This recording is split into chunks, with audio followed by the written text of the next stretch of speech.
एक दिन रावण को बेमाता विधाता की पत्नी विधना मिली, तो रावण ने उससे पूछा कि तू कहाँ गई थी। विधना ने कहा कि मैं तेरी मृत्यु के अक्षर डाल कर आई हूँ। रावण ने पूछा कि मेरी मृत्यु किसके हाथ होगी।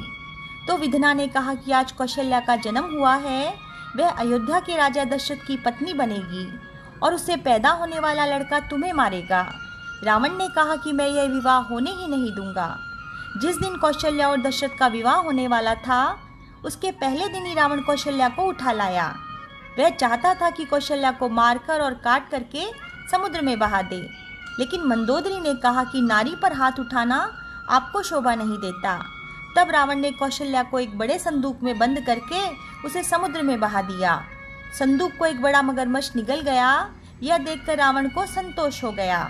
कौशल्या के अचानक गायब हो जाने से कन्या पक्ष वालों को बड़ी चिंता हुई। अब क्या किया जाए। अंत में यह निश्चय किया गया कि कौशल्या की जगह एक डोम की लड़की का विवाह दशरथ जी से कर दिया जाए। निश्चय के अनुसार डोम की लड़की को तेल बांध चढ़ाकर वधू बना दिया गया। उधर बारात आई तो कन्या पक्ष वाले अगवानी के लिए चले, लेकिन दूल्हे का हाथी अचानक बिगड़ गया और भाग खड़ा हुआ। भागते भागते वह समुद्र तट पर जा पहुंचा।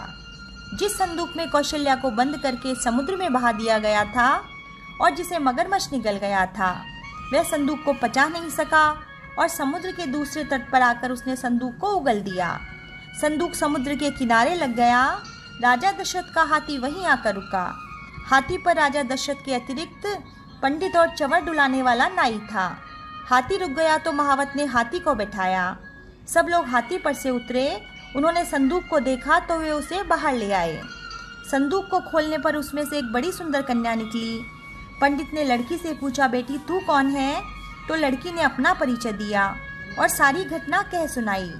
पंडित ने कहा कि महाराज दशरथ यही मौजूद हैं जिनसे आपका विवाह तय हुआ था।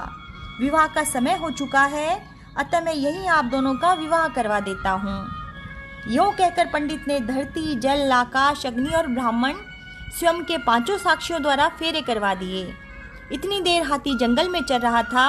विवाह हो गया तो सारे लोग हाथी पर सवार हुए और घर आ पहुँचे। दोनों पक्ष वालों को सारी बात जानकर बड़ी प्रसन्नता हुई। अब बेचारी डोमनी को कौन पूछता था।